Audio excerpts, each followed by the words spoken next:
comenzar, podemos ir comenzando. Entonces, primero que todo, agradecerles a los panelistas invitados.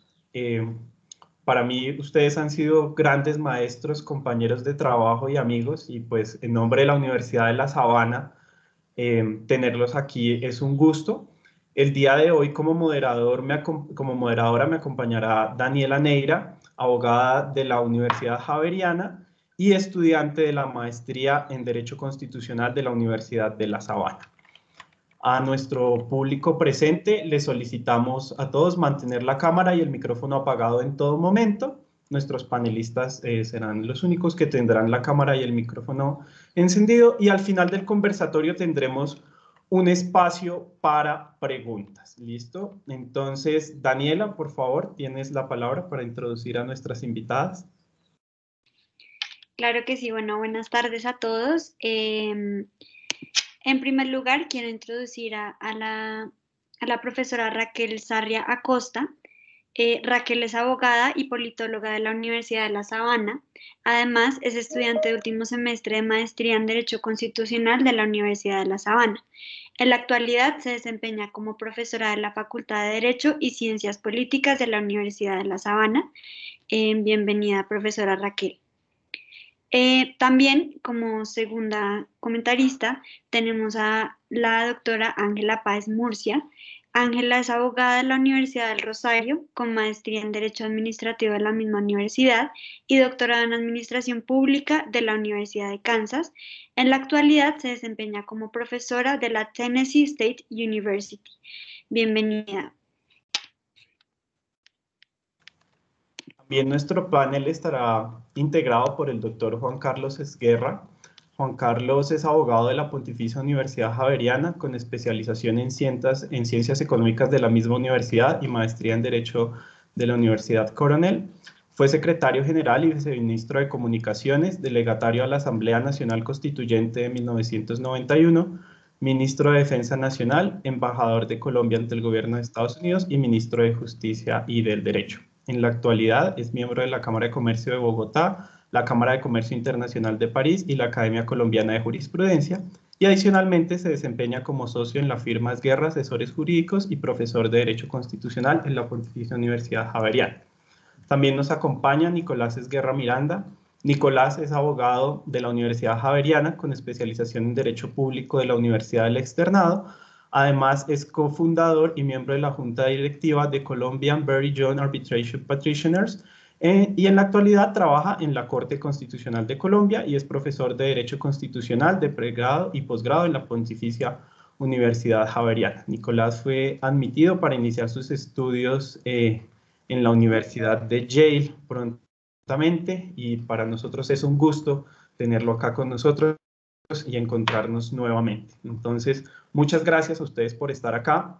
La temática que nosotros lo citamos hoy es hablar un poco de la acción de tutela desde sus orígenes, esperando escuchar las experiencias del doctor Juan Carlos y también ver la experiencia de Nicolás en la Corte Constitucional de la evolución y hacia dónde va la acción de tutela, teniendo en cuenta los comentarios de las profesoras Raquel y Ángela Páez, quienes han estado estudiando mucho este tema de la evolución del derecho y el derecho constitucional. Entonces esperamos a todos los asistentes que puedan contar con los participantes cuentan al final con un espacio para preguntas, pero lo ideal es que tengamos una charla muy teniendo en cuenta como los temas que están acá, que nos aclaren qué fue lo que pasó en esa constituyente, cómo se dieron esos debates, por qué hablamos de acción de tutela y no acción de amparo, cómo se dieron en cuenta también estos debates, estas historias, que de pronto la tutela no iba a ser tenida en principio para los jueces, sino de pronto iba a tener una visión por allá del M19 que nos decía que tenían que ser otras personas. Bueno, todas esas cositas curiosas, y también escuchar pues para dónde vamos muy en el contexto actual. ¿Listo? Entonces, bienvenidos y esperamos disfruten todos de esta charla.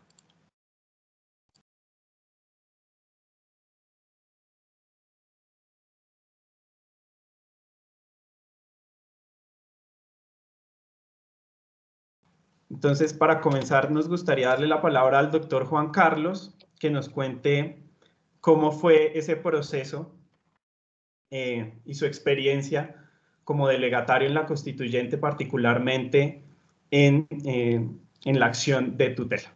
Doctor Juan Carlos, bienvenido. Muchas gracias. Comienzo por saludarlos a todas y a todos, por darle un agradecimiento muy especial a la Universidad de La Sabana, a su Facultad de Derecho y Ciencias Políticas, al instituto que ha organizado y promovido este evento, a las doctoras que están presentes con nosotros, que naturalmente enriquecen enormemente el debate desde todos los puntos de vista. Y comienzo haciendo referencia a algunos puntos que tocan directamente con la acción de tutela. Sin duda, uno de los mecanismos, de los instrumentos más bonitos que creó la Constituyente de 1991. Hay quienes sostienen que es la joya de la corona de la Constitución de 1991 y quienes sostienen inclusive que en realidad la reforma constitucional de 1991 consistió en la instauración de la acción de tutela. Por supuesto, no es tanto como eso, pero es un instrumento muy bonito. Ahora, la acción de tutela fue propuesta con el nombre fundamentalmente de acción o de derecho de amparo en cerca de 20 de los proyectos que se presentaron a la consideración de la Asamblea Constituyente. Solo uno que presenté yo y que se convirtió en el artículo 86 de la Carta hablaba de acción de tutela, es decir, le daba un nombre distinto a esa figura. ¿De qué se trataba? Básicamente de la consideración que inspiró los proyectos todos a los que me estoy refiriendo, consideración consistente en que estaba perfectamente claro que en el derecho colombiano, no obstante tratarse de un Estado de Derecho con todas las de la ley, no obstante que desde las primeras cartas políticas ha habido una serie bastante completa, bastante positiva de instrumentos de protección de los derechos, había ciertos casos evidentísimos a la luz de todo el mundo, ciertos casos de derechos que no contaban con un instrumento de protección o de circunstancias que, contando con un instrumento de protección, significaban que él llegaba de tal manera tarde que no servía para la adecuada protección de los derechos y que por consiguiente era menester instituir un instrumento específico que resolviera, y esa era su finalidad fundamental, que resolviera aquellos casos que no contaban con una fórmula de solución. Para eso se apeló al derecho mexicano, el derecho mexicano que fue el autor de esa figura llamada el derecho o la acción de amparo, que fue instituida en la Constitución mexicana de 1857 y que, según se dice, fue obra de un gran cerebro jurídico mexicano, don Crescencio Rejón. Ahora, ¿en qué consiste ese instituto del amparo? En una fórmula sencilla, eficaz, rápida, al alcance de la gente para conseguir la protección de determinados derechos. Sin duda. Y entre nosotros la idea era muy semejante a esa. ¿Por qué se llama derecho entre nosotros o acción de tutela y no de amparo? Porque en el derecho mexicano el amparo fue con el tiempo cogiendo, digámoslo así, impulso, ensanchando el ámbito de su acción y convirtiéndose en todo un conjunto de instrumentos de protección, en todo un género de instrumentos de protección de los derechos, dentro de los cuales está, por ejemplo, el recurso de casación, que entre nosotros es un recurso de carácter extraordinario consagrado hoy en el Código General del Proceso.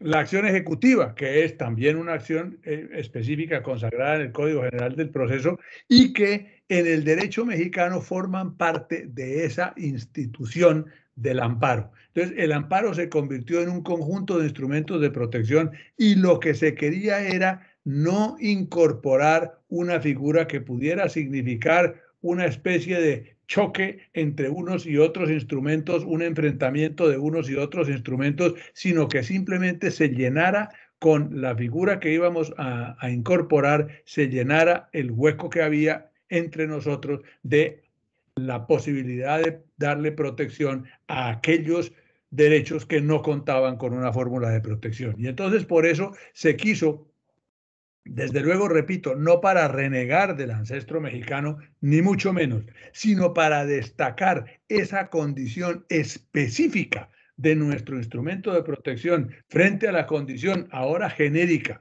del instrumento mexicano, que tuviera un nombre distinto del nombre del amparo. Ahora, ¿de dónde salió el nombre de acción de tutela? Ese nombre se le ocurrió a quien entonces era mi asesor en la Asamblea Constituyente, que había sido alumno mío en la Universidad Javeriana, un constitucionalista muy destacado, que además hoy es expresidente de la Corte Constitucional, el doctor Luis Guillermo Guerrero Pérez. Entonces, él fue el autor de la idea de que se llamara acción de tutela, que pareció una denominación muy apropiada y que la verdad ha hecho carrera entre nosotros. Eso, digamos, para destacar una primera característica, la condición esencial de ser específica frente a la condición genérica que tiene el amparo, para que esa especie pudiera incorporarse armoniosamente, integrarse también armoniosamente al conjunto de instrumentos de protección que existen en el derecho constitucional colombiano, conjunto de instrumentos de protección que ustedes conocen suficientemente y que tiene de bonito que es múltiple, que tiene algunas figuras que provienen del derecho romano, otras que provienen del derecho francés, otras que provienen del derecho inglés, otras inclusive del derecho norteamericano, conforman todo un género bastante completo de instrumentos de protección de los derechos. En el caso de la tutela se trataba ante todo de darle protección a aquellos derechos que no contaran ya con un instrumento de protección. Bien. Por otro lado, se quería darle algunas de las características que han sido típicas del amparo y que han constituido parte de sus enormes méritos. 1, la sencillez. 2, la eficacia. 3, la facilidad del acceso al mismo, de manera que pudiera estar al alcance de todo el mundo. Entre otras cosas, porque entre nosotros con frecuencia ocurre que a veces, existiendo instrumentos de protección, una persona no podía acudir a ellos porque no sabe cómo manejarlos, porque le resulta sumamente costoso el acceso a los mismos, entre otras cosas porque generalmente, en virtud de la aplicación del principio fundamental del jus postulandi, es indispensable que se tenga un abogado y por consiguiente que se pague el abogado, los servicios del abogado para efectos de poner en práctica el instrumento. En el caso de la tutela, lo que se quiso fue hacerlo sencillo, económico en tiempo, económico en dinero, al alcance de todo el mundo. Y tiene hoy de lindo que uno puede interponer una acción de tutela sin siquiera saber escribir, porque puede uno simplemente dirigirse ante un juez y de alguna manera hacerle saber cuál es el derecho vulnerado, cuál es la circunstancia en la que una persona se encuentra, cómo esa circunstancia constituye una violación o una amenaza grave a un derecho, y hace necesaria la acción del Estado para efectos de dar la respectiva protección. De manera que esa también otra de las características bien importantes que tiene la figura. Y una más, entre otras, que quiero destacar, que normalmente se pasa por alto entre nosotros. Miren ustedes, el artículo 86 de la Constitución dice que la tutela la interpone el interesado o quien actúe en su nombre. Y vean ustedes cómo cuando uno lee por segunda o por tercera vez esa expresión, que quien actúe en su nombre, empieza a descubrir lo que hay detrás de ella de importante, en cuanto es distinto del lenguaje que ordinariamente se utiliza entre nosotros cuando se habla de quiénes son las personas que están facultadas para actuar, y se dice que son el interesado y normalmente las leyes dicen su representante o apoderado. Aquí no se habla ni de representante ni de apoderado, sino de quien actúe en su nombre, lo que significa decir que en cuanto pueda ser menester, la tutela puede interponerla en nombre mío un buen samaritano, un vecino, un profesor, un amigo, o inclusive un desconocido que ve que se está violentando un derecho y que se necesita una protección para ese derecho y puede actuar en mi nombre para esos efectos. Miren ustedes qué lindo es el alcance que tiene y el significado que tiene esa expresión, quien actúe en su nombre, que entre otras, por ejemplo, en la República de Colombia ha permitido que la tutela sirva muy, muy eficazmente para enfrentar uno de los grandes enemigos que tiene nuestra cultura, que es el enemigo de la violencia intrafamiliar. ¿Por qué? Porque generalmente en el caso de la violencia intrafamiliar, de los padres que resuelven ejercer su autoridad o demostrar su autoridad paterna, llegando por las noches pasados de licores a su casa y emprenderla a golpes con la señora y con los hijos, pues naturalmente no había la posibilidad de interponer un mecanismo de defensa, no porque no existiera, sino porque, de acuerdo con la ley, si tiene que ser el interesado, el apoderado o el representante, en el caso de los menores hijos, pues lo es el propio padre, que no creo que ordinariamente vaya a estar en disposición de iniciar en contra suya una acción para efectos de que se limiten o eliminen, como debe ser el caso, las posibilidades de la violencia intrafamiliar. Entonces, eso permite, por ejemplo, que la maestra que ve llegar a un niño con el ojo negro un día sí y otro también al colegio, por obra y gracia de los golpes a los que lo somete, o de las golpizas a los que lo somete su padre, puede actuar en nombre de ese menor de edad y por consiguiente intentar una acción de tutela. Otra característica de enorme trascendencia en relación con este asunto. El lenguaje de la tutela, por las mismas características que acabo de mencionar, es un lenguaje que está llamado a ser sencillo, a ser el lenguaje de todos los días, el lenguaje que comprende todo el mundo. No es necesario que una tutela tenga, para utilizar una expresión muy propia de los abogados, demasiado carneluti. No tiene que tener mucho carneluti, porque se trata simplemente de plantear la existencia de un derecho y una circunstancia que ha conllevado de alguna manera la violación de ese derecho o una amenaza al mismo. Ahora, ¿ante quién? Ante un juez, dice el artículo 86 de la Constitución. Y nos mencionaban al comienzo lo que fue la posibilidad que se planteó de que no fuera un juez, sino que fuera otro tipo de funcionario, propuesta que presentó el M19 y que defendió con una serie de razones bien interesantes. La más interesante de las cuales, si de lo que se trata es de crear un mecanismo que esté al alcance de todo el mundo, en todo momento y en toda circunstancia, pues la propuesta del M19, que consistía en decir debe darse este mecanismo, debe ponerse en manos de los inspectores de policía, tenía la enorme ventaja de que en el país hay más inspectores de policía que jueces y hay además inspectores de policía en más lugares de aquellos en los que hay jueces.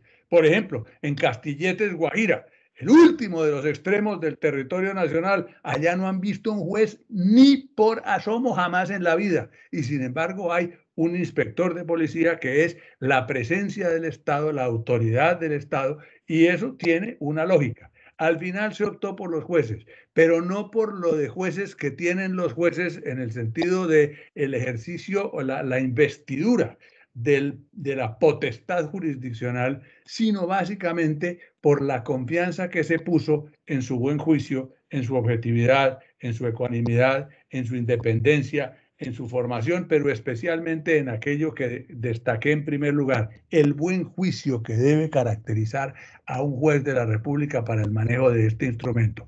Con ello lo que quiero significar es entonces algo que resulta desde el punto de vista jurídico muy importante para la acción de tutela. La acción de tutela no implica el ejercicio de la función jurisdiccional, no compromete el ejercicio de la función jurisdiccional, aun cuando comprometa a los jueces. Hoy hay una cierta tendencia a jurisdiccionalizar la acción de tutela que se percibe en decisiones que han venido adoptándose sobre todo por la Corte Constitucional. En mi opinión, y lo digo con todo respeto, eso desnaturaliza un tanto la acción de tutela, que no tiene por qué ser función jurisdiccional. Y cuando digo no tiene por qué ser función jurisdiccional, destaco el hecho de que en una decisión de tutela no se dice el derecho. Como se dice en una sentencia, en una decisión, en un fallo de tutela, no tiene que haber una declaración que haga el juez en términos de ejercicio de la función jurisdiccional, ni debería haber, pero eso se lo tiró la Corte Constitucional con todo respeto, ni debería haber una condena que imponga el juez, porque tampoco se trata de eso. Miren ustedes lo que dice con toda claridad el artículo 86 de la Constitución, que en la finalidad de la tutela es una orden para que aquel que está actuando o en trance de actuar deje de hacerlo, o para que quien está en trance de no actuar proceda a hacerlo, si es de eso de lo que se trata. Esa orden no implica decir el derecho. Esa orden, vuelvo a utilizar la expresión, no involucra mucho carneluti, es simplemente haga o deje de hacer, se acabó. En eso consiste la figura. Lo lindo que tiene es su sencillez, su condición absolutamente elemental, sin necesidad de agregarle demasiado diccionario jurídico a la utilización de la figura. Ahora, eso naturalmente conduce, por otro lado, a que yo piense que no estuvo bien de parte de la Corte Constitucional cuando con una sentencia de la, creo que es del año como 92, tal vez, de la que fue ponente el entonces magistrado doctor José Gregorio Hernández, estableció que en una tutela puede haber una condena. Yo creo que no tiene por qué haber una condena y que eso es distorsionador, por no decir distorsivo, de la acción de tutela, porque la acción de tutela no persigue de ninguna manera ese propósito. De nuevo, insisto, porque no implica el ejercicio de la función jurisdiccional. Es mucho más elemental que eso, más hermosamente elemental que eso, aquello de lo que se trata con la figura de la acción de tutela. Había, además, en el... si me extiendo demasiado en el tiempo, Nicolás virtualmente me jala el saco para efectos de que entonces pueda yo suspender y no me extienda más del tiempo. Un inciso que se agregó al proyecto inicial del que terminó siendo el artículo 86. Inciso que decía, esta acción no procederá contra las decisiones que hayan hecho tránsito a cosa juzgada. Es decir, no debía estar dirigida a poder utilizarse contra las providencias judiciales. ¿Por qué? Por una razón muy sencilla, porque si por definición la tutela está instituida básicamente para darle protección a aquellos derechos que no tienen protección, los que están involucrados en un proceso judicial tienen protección, a fe que tienen protección, que son los recursos ordinarios y extraordinarios que están creados entre nosotros con el propósito de que haya protección para los derechos involucrados en un proceso judicial. Entonces, si en relación con una providencia judicial existe el recurso de reposición, el recurso de apelación, el recurso de casación o el recurso de revisión, en el caso de un laudo arbitral, el recurso de anulación, ¿para qué la tutela en relación con ellos? Ellos lo que termina produciendo es el efecto de que ocurra, como ha venido a ocurrir en Colombia, que en medio de la congestión judicial, en medio del exceso que eso significa y de las demoras que eso acarrea, entre nosotros para un mismo asunto puede haber una providencia judicial, un recurso de reposición contra la providencia judicial, un recurso de apelación contra la providencia judicial, eventualmente un recurso extraordinario contra la providencia judicial, y hoy por hoy además una tutela, una impugnación de la tutela, una revisión de la tutela y en última una posible anulación de la revisión de la tutela. Es decir, 7 pronunciamientos judiciales en relación con un mismo asunto. ¿Tendrá eso sentido? Ahora, si los jueces estuvieran menos ocupados, como me imagino que deben estar en Suiza, por ejemplo, pues es perfectamente posible que uno diga, hombre, espérate a ver, oigamos otra opinión, oigamos otro pronunciamiento, pero entre nosotros. Sin embargo, esto que estaba incorporado en el proyecto fue derrotado en las discusiones en la comisión primera, entre otras cosas porque el constituyente que lo derrotó dijo, eso es tan obvio que no hay necesidad de decirlo. Bueno, y ya está muy largo el artículo, entonces quítenle eso porque sale sobrando. Bueno, vean ustedes. Entonces, luego la propia Corte Constitucional, en uno de sus primeros pronunciamientos sobre el particular, mantuvo esa misma tesis, pero abrió una rendija chiquitica que fue la de decir que había la posibilidad, sí, de que hubiera un vicio, un error de hecho, una vía de hecho en relación con y que en esos casos excepcionalísimos podía caber esa rendija. Hoy es una puerta de garaje doble y por supuesto por ahí entran absolutamente todos aquellos casos en los cuales se interponen tutelas contra providencias judiciales, distorsionando como se ha distorsionado y complicando como se ha complicado y demorando como se ha demorado nuestra administración de justicia. Ahora, soy perfectamente consciente de que la mayoría de los colombianos son partidarios de la tutela contra las providencias judiciales. Cada día soy más minoritario en la exposición de mi punto de vista. Creo que ya no debemos quedar sino por ahí 3 o 4 personas que sostenemos esa misma tesis en la República de Colombia, pero como dicen que decía el marido infiel cuando alguien le dijo que si había sido infiel, y él decía, no, esa es mi versión y de ahí no me saca nadie. Bueno, yo digo exactamente lo mismo, esa es mi versión y de ahí no me saca nadie, de la tesis de que la tutela no debe proceder contra las providencias judiciales, aun cuando, claro, los partidarios de esa teoría sostienen que el artículo 86 dice que la tutela procede contra las acciones o las omisiones de cualquier autoridad pública. Y entonces luego desafiantemente dicen, usted no negará que los jueces son una autoridad pública. Pues no, claro que los jueces son una autoridad pública. Y entonces, si no niega eso, tiene que admitir que si el artículo dice que contra las acciones o las omisiones de cualquier autoridad pública está establecida la posibilidad de la tutela contra las providencias judiciales. Tengo mis dudas, entre otras cosas, porque si llevamos al extremo eso de las acciones o las omisiones de cualquier autoridad pública, tenemos entonces que admitir, y ese día sí sería el comienzo del fin, aun cuando el otro día Nicolás me decía que ya ese fin ha empezado a mostrar algunas expresiones, que es la tesis que se sostiene en el sentido de que debe caber una tutela contra las tutelas, porque si es contra la decisión de una autoridad pública, entonces yo puedo interponer una tutela contra la tutela y eso nos llevaría a una situación como la que padece Venezuela, que allá llaman la amparitis, y la amparitis es pues el exceso de amparos, porque allá se puede meter un amparo contra un amparo y por supuesto eso pues no termina nunca. Pero, en fin, esa es otra de las discusiones que se dan sobre ese particular. No quiero extenderme más de la cuenta, pero en todo caso sí quiero terminar diciendo lo que espero que se desprenda de aquello que he señalado. Difícilmente algo más lindo que la institución de la acción de tutela. Difícilmente algo más importante que la institución de la acción de tutela.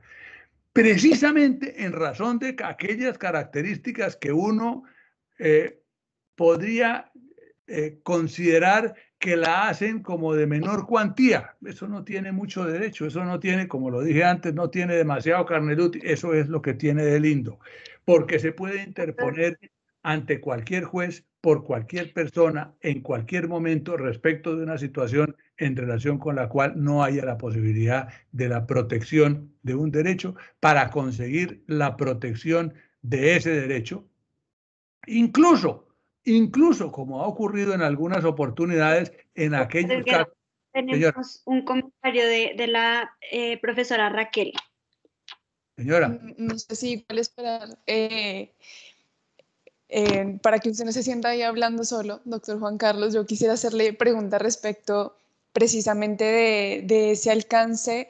Y usted decía, las órdenes son lo que debería ser el producto de la tutela, ¿cierto? Sí, y que ojalá fuese un asunto, digamos, mucho más sencillo, pero pues claro, a la Corte Constitucional han empezado a llegar asuntos de gran trascendencia, y sobre todo de amplias vulneraciones de derechos humanos que están en el seno de la realidad de nuestro país, como por ejemplo la situación de desplazamiento.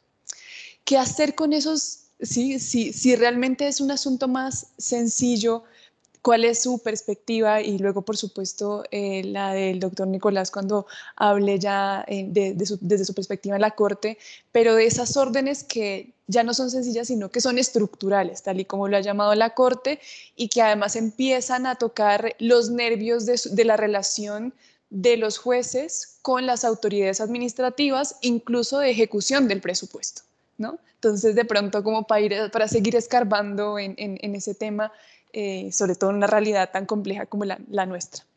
Una pregunta muy interesante y muy importante. A eso mi respuesta, para hacerla rápida, sería la siguiente.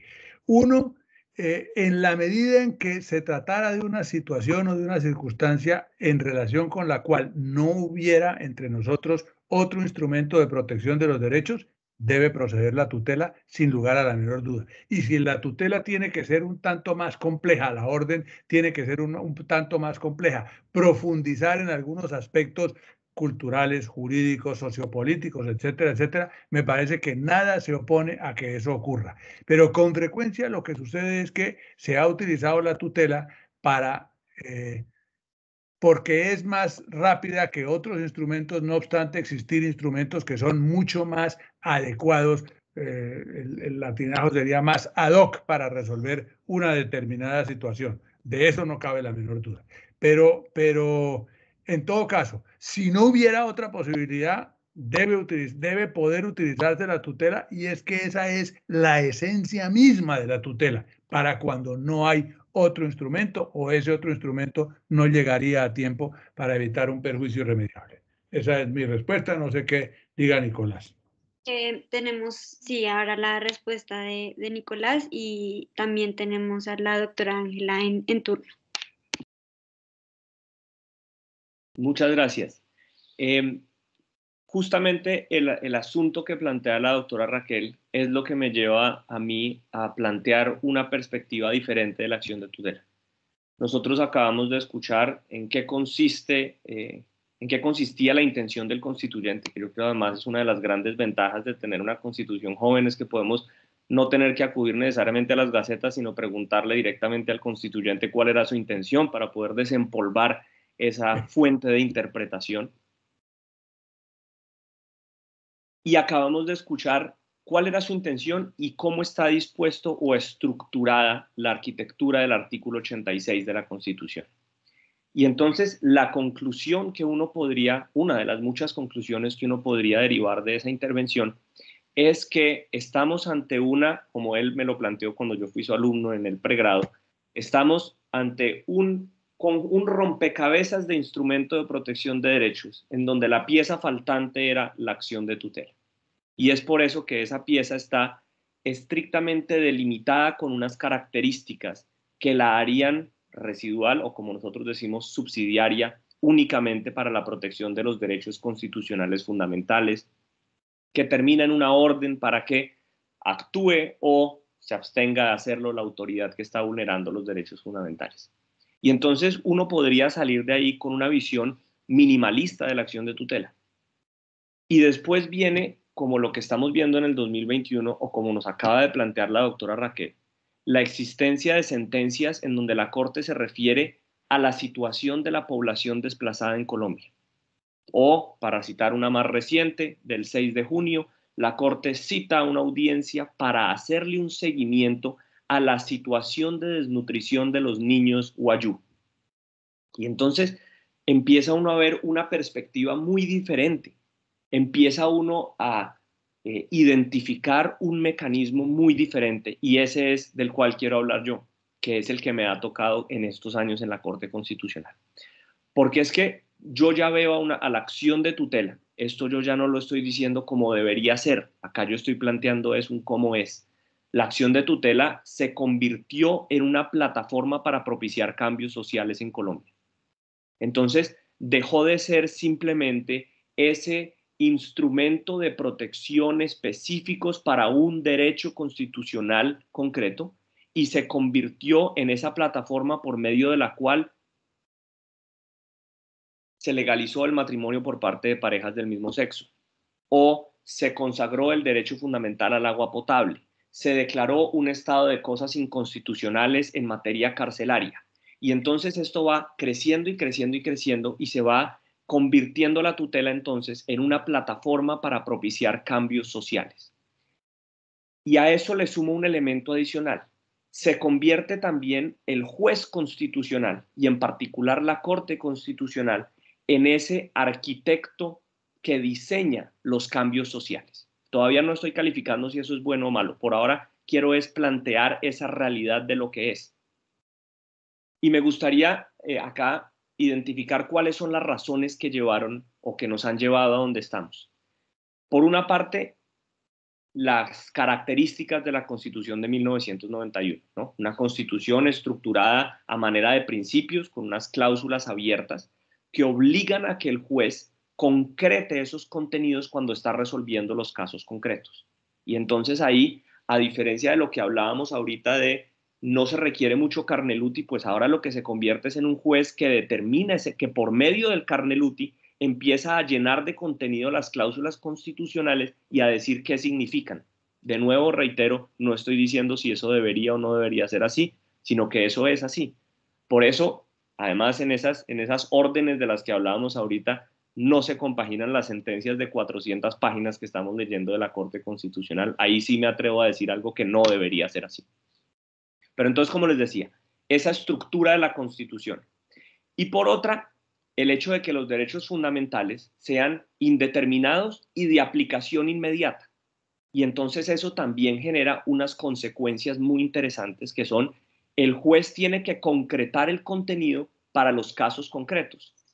¿Qué conlleva esas dos cosas? El juez se vuelve o juega un papel determinante en el sistema de fuentes de nuestro ordenamiento jurídico y empieza entonces a convertirse en ese arquitecto por medio del cual se propician los cambios sociales a través de la acción de tutela. Entonces, la estructura de la Constitución. Y el segundo elemento que ha llevado a este rol del juez y de la tutela fue precisamente el que se destacó en la intervención anterior sobre la sencillez y la eficacia de la acción de tutela, que, aunque es la más sencilla y eficaz de todas, yo diría que estos son unas características que podrían predicarse también de los demás instrumentos de protección constitucional previstos en la Carta del 91.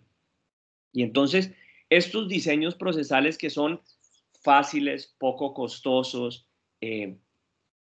empiezan a ser, bueno, y sumado al hecho de que los factores políticos estructurales son de muy difícil acceso, ¿no? Si yo el día de mañana quiero cambiar la reforma tributaria, ¿qué es más fácil?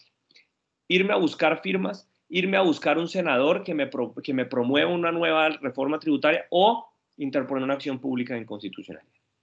Y entonces, esa facilidad versus la dificultad y el poco acceso que tienen los ciudadanos colombianos al resto de los factores de poder, empieza a generar lo que se llama una hipertrofia de la acción de tutela y de las acciones constitucionales. Y es el ciudadano empieza a acudir en busca de unas respuestas mucho más elaboradas como la que proponía la doctora Raquel para efectos de obtener una respuesta.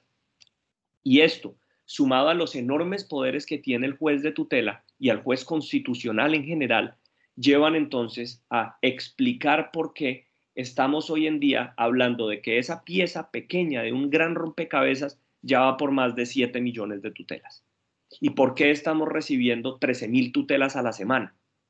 Todo eso explica y empieza a mostrarnos un panorama distinto, un panorama que enfrenta hoy el juez constitucional. Con eso paro mi intervención para darle la palabra a la doctora Ángela, pero sí quería entonces comenzar por plantear lo que es en el 2021 la acción de tutela, tal vez dejando ese cuestionamiento de cómo pasamos del 91 al 2021 un cambio tan grande como el que hemos visto en estas presentaciones. Gracias, Nicolás. Doctora Ángela. Mil gracias, Sergio. Nuevamente, buenas tardes a todos. Esto es para mí una dicha volver de manera virtual a mi casa, a la Universidad de La Sabana, a tener estas conversaciones deliciosas con colegas, estudiantes queridísimos. Qué dicha verlos aquí. Y quiero agradecer de manera especial al doctor Juan Carlos, al doctor Nicolás, porque decía el doctor Nicolás hace un segundo, estamos trayendo en esta conversación las dos perspectivas. Poder escuchar a un constituyente que nos cuente, me parece espectacular esa historia que usted nos compartió de cómo la propuesta, que la tutela no fuera de esa raigambre judicial, sino pudo haberse le dado una autoridad con el inspector de policía que tiene más representación en el territorio que los jueces, me refiero a la presencia física, ¿cierto? O sea que en últimas, esos debates, esas conversaciones en la constituyente no partieron pensando en la tutela como una función judicial. Y ahora tengo una pregunta para usted porque eso me pareció espectacular. Pero poder escuchar eso de usted me parece que es un elemento riquísimo de esta conversación. Y luego decía el doctor Nicolás, poder escuchar de él ahora en la Corte Constitucional como esa vida que ha traído la tutela y cómo sigue creciendo, él se refería a esa hipertrofia de las acciones constitucionales, que también tengo una pregunta específica en ese sentido. Entonces, gracias por esta conversación riquísima. Tengo 2 o 3 puntos, procuraré ser muy breve, para que ustedes nos sigan compartiendo estas perspectivas riquísimas. Una, hablábamos durante un tiempo de la subsidiariedad de la acción de tutela, ¿cierto? Esa visión minimalista que describía el doctor Nicolás. Y que decía el doctor Juan Carlos antes, es que ha sido descrita la tutela como la joya de la corona, y sin duda alguna es que la riqueza, habla de la relevancia institucional y democrática del acceso a las cortes, que se produjo como consecuencia de la Constitución del 91. Y decía el doctor Juan Carlos, es que la idea era resolver bloqueos, o sea, darle voz, darle un canal a conflictos sociales que antes no lo tenía. Ahora, esa es la parte bonita con la que yo estoy totalmente convencida, y creo, ponía usted, doctor Juan Carlos, el ejemplo de lenguaje, el uso sencillo, no carnelutesco del lenguaje en ese acceso a las cortes, y que uno lo ve incluso, y se ha documentado en la doctrina, como las personas del común hablan ahora el lenguaje del derecho, que antes estaba restringido a nosotros en esta nube alta en el Olimpo de los abogados, pero ahora la gente en la calle habla, ¿no?, de la tutela del lenguaje de los derechos, y eso es una transformación preciosa. Decía el doctor Nicolás, es que esto ha sido un mecanismo de cambio social, y sin duda alguna es así. Entonces es una perspectiva muy positiva. Ahora, decía el doctor Juan Carlos, es que con la tutela no se quería generar choques, o sea, la idea era no generar colisión de competencias ni conflictos, pero ahí entonces suena en mi cabeza una música casi como de Halloween, o muy back, chan, chan, chan, pero hemos visto es otra cosa. Y no sé si tiene que ver, como decía el doctor Nicolás, con esa hipertrofia o no, pero en ese contraste, bueno, pero es que si es para evitar un perjuicio irremediable, entonces la tutela sí cabe, o sea, ya no es tan subsidiaria. Entonces lo que estamos viendo es que esto sí generó choque, y discúlpenme, ustedes podrán notar aquí que estoy jugando un poquito de abogado del diablo, no porque yo no considere que esto tiene sus raigambre positivos, o como lo dije antes, estoy convencida de las ventajas que ha tenido esas transformaciones que han derivado de la Constitución del 91, pero esa subsidiariedad que ya no es tan subsidiaria, que ha generado esa hipertrofia, vuelvo a utilizar su palabra, doctor Nicolás, y que vuelve esa música chan, chan, chan de los choques que se han suscitado, no solamente dentro de las altas corporaciones, sino además, y voy a saltar aquí al que tal vez es de mis últimos puntos para no extenderme más, lo que yo percibo, y ustedes por favor corríjanme nuevamente, aquí yo simplemente quiero agitar un poco la conversación, como una situación muy cómoda entre el judicial, la rama judicial, y el legislativo. Y vemos que algunos temas se pasan de una rama a la otra como una papa caliente, de acuerdo al costo político.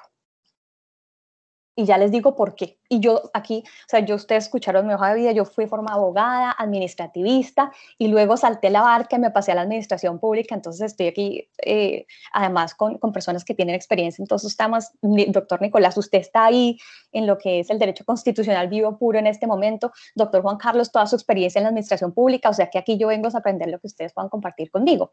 Pero quiero compartir con ustedes 2 temas muy puntuales. Por ejemplo, el derecho al agua.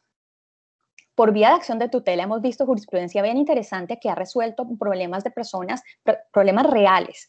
No tengo cómo pagar, entonces me cortan el agua. Entonces, por vía de acción de tutela, los jueces han dicho, pues no, eso choca contra derechos fundamentales, eso no se hace. Y eso está muy bien. Pero el derecho al agua necesita, y no me refiero al derecho al agua como necesariamente cuánta agua gratis debería recibir las personas, incluso aquellos que no pueden pagar. No. ¿Cómo hacemos para que el agua llegue a la última persona en el territorio colombiano? A eso me refiero yo por el derecho al agua. Y eso sin duda alguna necesita una intervención activa por parte de política pública, que necesita, perdónenme la repetición, intervención del Congreso y de política liderada desde el Ejecutivo. Yo no digo que sea fácil, obviamente esto es un monstruo y este no es el tema de esta conversación. Pero entonces, en últimas, lo que parece ocurrir es que el Congreso, y este es, insisto, tema que da para mucho, no legisla en este tema porque es un tema complicado, le cuesta mucho al Ejecutivo, y fuera de eso el Congreso se queda un poco con la tranquilidad que los jueces le están sirviendo como válvula de escape, como decía el doctor Juan Carlos, resolviendo conflictos sociales que de otra forma no tendrían solución. Pero fíjense entonces, en ese tema parecería, es mi percepción, que es cómodo para el Congreso decir, esperemos, aguantemos que las Cortes nos siguen siendo esa válvula de escape. Ese es un ejemplo. Ahora, el segundo ejemplo muy concreto, y con esto termino, es el tema de parejas del mismo sexo. Cuando se ha presentado el tema de la Corte Constitucional, ve uno en más de una decisión que dicen, este no es un tema que compete a la Corte. Esto lo debe resolver el Congreso porque es un tema que debe ser debatido con base en el principio de representatividad y personas que representen al pueblo colombiano, esos no somos nosotros, y apague y vámonos. Yo insisto, tengo entrenamiento de abogada, yo sé cuál es el tema de la atribución de poderes, yo sé, pero en últimas, fíjense que hay uno, en algunos temas la Corte Constitucional no es tan tímida y es un poco, utiliza, ¿cómo decimos? Decide, resuelve sus conflictos sociales, vemos esa hipertrofia a la que se refería el doctor Nicolás, pero en otras dice, vea, aquí apliquemos mejor la representatividad y esta papa caliente se la pasamos al Congreso. Entonces, dejo simplemente, tal vez muchos temas, toqué muchas cosas, pero agradezco enormemente las experiencias que están compartiendo con nosotros y lo que puedan respondernos de tal vez estas miles de interrogantes que compartí con ustedes. Gracias. Gracias, doctora Ángela. Antes de continuar, tenemos una intervención del doctor Fabio con la pregunta de la profesora Raquel. No sé si Fabio todavía está con la pregunta. Sí, pero yo creería, Sergio, pues que Nicolás y el doctor Juan Carlos respondan lo que preguntó Ángela, ¿no? ¿O Listo. No sé, porque después... Listo. Entonces, damos espacio al doctor Juan Carlos y al doctor Nicolás para responder. Hacemos la pregunta de Fabio y la pregunta de Raquel, ¿les parece? Sí, yo hago o doy mi respuesta a través de un par de consideraciones. Una, destacando algo que ha sido muy positivo y que tiene que ver con lo que mencionaba la doctora Ángela, y otra que también tiene que ver con lo que ella mencionaba, pero que plantea una serie de inquietudes y de interrogantes preocupantes. Sobre lo primero, miren ustedes lo que ha construido la Corte Constitucional y lo que han construido con ella los jueces de la República que han tenido oportunidad de pronunciarse para resolver acciones de tutela en materia de hacer verdad unos derechos que entre nosotros simplemente estaban ahí escritos, votados en la mitad de la Constitución, en donde la gente decía que se trataba simplemente de cartas al niño Dios por si algún día llegaba a ocurrir que ellos se hicieran realidad. Me refiero, por ejemplo, a los derechos sociales, económicos y culturales, derechos respecto de los cuales inclusive en la propia Asamblea Constituyente había algunos que decían estos derechos los dejamos aquí sembrados, pero eso es para, como dicen los jóvenes, para cuando grandes veremos a ver qué hacemos con esos derechos. Y lo cierto es que de no ser por la Corte Constitucional y por los jueces de la República, puesto que han sido dejados de la mano de Dios por el Congreso de la República, no pocos de esos derechos simplemente permanecerían hoy escritos y lo cierto es que se han convertido en realidad. Parte de los avances importantes que hemos hecho en el camino de hacer realidad el Estado Social de Derecho se debe a lo que han construido nuestros jueces a través de la utilización de la acción de tutela y por supuesto eso merece el aplauso de la República para el futuro y lo que ustedes estaban mencionando respecto del agua, del desplazamiento, incluso hoy hasta se está hablando también por la vía de acciones de tutela y tienen de lindo de los de derechos fundamentales de los ríos y de derechos fundamentales de los animales. ¿A quién se le iba a ocurrir esa posibilidad, inclusive en 1991? De manera que hemos avanzado. Pero por otro lado, el aspecto que resulta preocupante, al quedar muchas de esas cosas en manos de los jueces o al haber extendido los jueces su acción a muchas de esas cosas y a muchos de esos mundos, Me parece que hemos afectado, y lo decía la doctora Ángela cuando hablaba de la tridivisión del poder, hemos afectado la separación de poderes con lo que eso tiene de preocupante. Y hemos ido avanzando en el camino de aquello que críticamente en el mundo llaman el gobierno de los jueces, con lo que eso tiene de bueno, que ha permitido que se hagan unos avances, pero de malo en el sentido de que ha ido rompiendo un poco la estructuración del Estado colombiano y convirtiendo a nuestros jueces en legisladores, cuando no en constituyentes, y convirtiendo a nuestros jueces también en gobierno en determinados casos cuando dan órdenes para efectos de que se haga o se deje de hacer algo. De manera que son dos cosas que quería mencionar a modo de respuesta y para contribuir, digamos, a las inquietudes a las que todo esto ha dado lugar. Paro ahí. Y yo quiero precisamente seguir el hilo de lo que estaban mencionando porque creo que ese último punto que tocas tiene que ver con lo que mencionaba la doctora Ángela de si se han dado choques. Creo que se han dado choques, los famosos choques de trenes con las altas cortes de otras jurisdicciones y creo que se han dado choques con el Ejecutivo en creación de políticas públicas. Es muy interesante porque existe la visión de, bueno, pero es que si no fuera por el juez, si no fuera gracias al juez, esos derechos no serían realidad, serían una carta al niño Dios, serían letra muerta, inserte uno en la frase que uno quiera. Entonces, ahí es donde yo me formulo una pregunta adicional. Por supuesto que coincido desde el punto de vista teórico con que hay, con aquella crítica técnica y crítica democrática que se hace a aquel juez que interviene en políticas públicas y también coincido en la crítica de especialidad que se hace cuando la Corte interviene en las otras ramas del poder. Empiezo por esa segunda para empezar a proponer. Considero que la tutela contra providencia judicial que llevó a esta constitucionalización de todo el derecho debe ahora, veo muy difícil que se eche para atrás. Creo entonces que los jueces deben ser muy cuidadosos y adoptar una posición de mucho más autocontrol judicial o self-restraint, como se conoce, para efectos de que el juez constitucional reconozca de manera humilde que ella no es la experta en los temas laborales, administrativos, penales, civiles, etcétera, sino que para eso existen unos jueces con esas especialidades. Y creo que ahí la Corte debe cada vez ser más humilde sobre ese particular. Con respecto a la intervención en las políticas públicas, viene entonces la pregunta de qué hacemos con este tema tan gigantesco y tan difícil que es el juez constitucional creando políticas públicas. Si no fuera por el juez constitucional, no se habrían hecho realidad, como ustedes mencionaban, muchos derechos. Entonces la pregunta es, ¿qué se puede hacer? Y hay dos aspectos que yo quiero destacar en este punto. El primero, el 10 de febrero de 2021, prácticamente recién posesionado el presidente Lizarazo, destacó que el 66% de los fallos de tutela son desacatados. Y destacó dentro de esa cifra que el 96% de las tutelas de salud son desacatadas.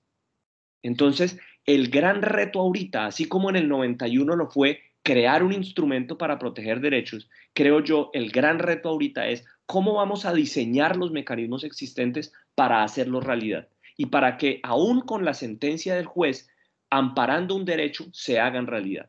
Y ahí también creo que le corresponde al juez seguir bajando del Olimpo y darse cuenta que no basta con proferir una sentencia para que los derechos se hagan realidad, y más en un país con unas complejidades como la colombiana.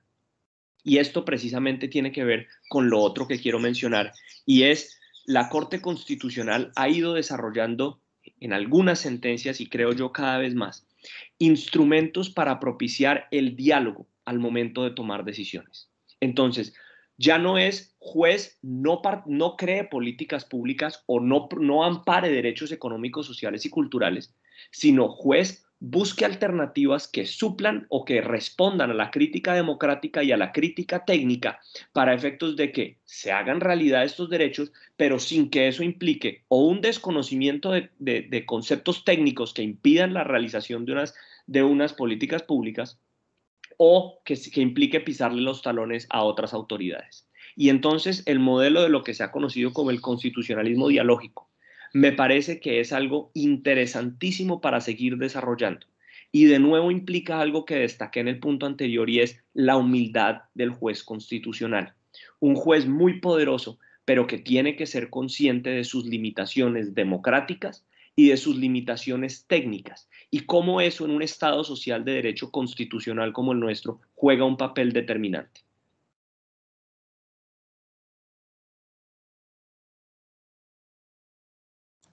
Muchas gracias, Nicolás. Doctor Fabio. Gracias, Sergio, y bueno, gracias a todos los participantes. Yo quería decir cuatro ideas que me han sugerido las exposiciones.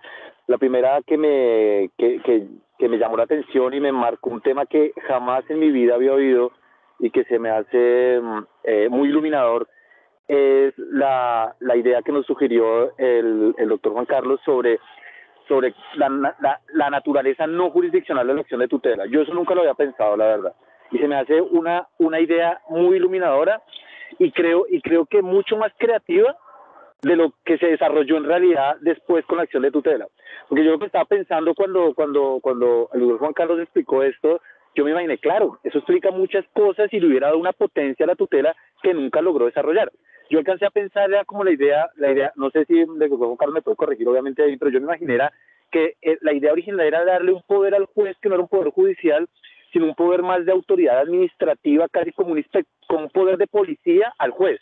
Pero dadas las circunstancias y las garantías que debería tener, era un poder de policía excepcional y muy ad hoc a determinados casos y a determinada gravedad. Esa lógica nunca se desarrolló y creo que es mucho más creativa que mucho de lo que luego se ha llamado, se le ha dado mucha bomba como soluciones creativas, y creo que ese desarrollo nunca se dio y explica mucho la palabra orden, que incluso fue la tesis de Raquel en la maestría. Explica mucho eso. Eso era lo primero que creo que pues, me genera muchas inquietudes y muchas ideas para pensar. Lo segundo es que yo creo que nosotros hemos caído en un discurso que yo podría llamar paternalismo de la Corte. Es decir, recuerden que una de las ideas claves del liberalismo y que la propia Corte ha fundamentado es la idea que el paternalismo fuerte es algo antiliberal y es contrario a un Estado de Derecho. ¿Cuál es la idea? De creer que alguien que tiene poder es más que el que tiene que tomar la decisión. Es decir, el alcalde diciéndole a las personas que no pueden salir a la calle. En fin, con la Corte pasó algo similar en todo, porque pareciera que nadie puede hacer algo bien si la Corte no se lo avala. Es decir, si yo soy un juez laboral, de pronto yo lo que hice no estaba bien, sino hasta que la Corte diga que lo hice bien. Si yo soy un juez penal, yo no lo hice bien, sino hasta que la Corte diga que lo hizo bien. Si yo soy un inspector, yo no lo hice bien hasta que la Corte lo hace bien. Pareciera que la Corte tuviera un poder paternalista para decirle a todos y corregir a todo el mundo, mire, esto es lo que se hace bien. Ahora lo voy a tomar un poquito irónico, ahora no lo llamamos paternalismo jurisprudencial, sino diálogo. Es un papá, pero que dialoga. Pero sigue siendo un papá, sigue siendo el papá y sigue mandando y diciéndole a todo el mundo qué hacer. Y lo peor de todo es que eso es una sobrecarga de poder, a la propia Corte. Tanto que en este último año, en los dos fenómenos políticos y sociales más importantes, la Corte ha sido, o sea, con todo el respeto, muy floja en todo el tema de las restricciones a la libertad por la cuarentena y la protesta. La Corte ha sido tremendamente floja en estos dos hechos, porque pareciera que era una papa tan caliente que prefirió ahí sí no ejercer este poder paternalista, en un momento en el que esperaríamos que sí hubiera funcionado. Entonces, esa idea del paternalismo jurisprudencial. La tercera idea es algo que hemos trabajado también en la maestría y es la debilidad epistémica de la Corte Constitucional. ¿A qué apuntamos con esta debilidad epistémica? Y es que la Corte Constitucional no tiene cargas probatorias. Es decir, si uno lee una sentencia, cualquier sentencia de la Corte Constitucional, uno asume que los hechos que dicen ahí son verdad. Pero realmente el derecho procesal constitucional no tiene cargas probatorias, por lo cual yo tengo muchas dudas de justificar o de creer como verdad los hechos que una sentencia de la Corte dice que son verdad. Yo casi que creer que el despacho que redactó los hechos fueron así, porque no hay cargas probatorias. Es decir, no es lo mismo cuando un juez penal o la Corte Suprema en materia penal dice que se probó o no se probó tal hecho, o cuando la Corte dice que se probó o no se probó tal hecho. Entonces hay una debilidad fáctica tremenda. Y eso se explica también por lo que estaba explicando el doctor Juan Carlos, y era la idea que tenía originalmente la tutela, y es que no estaba hecha para probar derechos, no estaba hecha para declarar derechos. Entonces no tenía esa vocación de epistémica. Y lo último es que en efecto, la acción de tutela es el arma cargada que tienen los jueces, o que tuvieron los jueces constitucionales en estos 20 años para justificar su posición dentro del andamiaje institucional, lo que llama también el doctor Juan Carlos gobierno de los jueces, o que lo podemos llamar activismo. Pero a mí lo que me surge dudas ahí es ¿por qué otros mecanismos que son igualmente creativos no tuvieron igual desarrollo? Estoy pensando en los últimos meses los mecanismos de participación ciudadana. Los mecanismos de participación ciudadana son mecanismos tremendamente creativos, o que podrían llevar a generar mucha creatividad y que nos hubieran podido ayudar a muchas de las cosas que estamos viendo ahorita, y sin embargo no tienen un desarrollo mínimo. En cambio, la tutela sí ha logrado tener un desarrollo que hemos visto tan amplio. Entonces yo lo que quería pensar ahí es por qué la tutela ha tenido tanto desarrollo y tanta creatividad, y otros mecanismos no, y otros mecanismos que tendrían la misma potencialidad. Bueno, eso era lo que quería decir.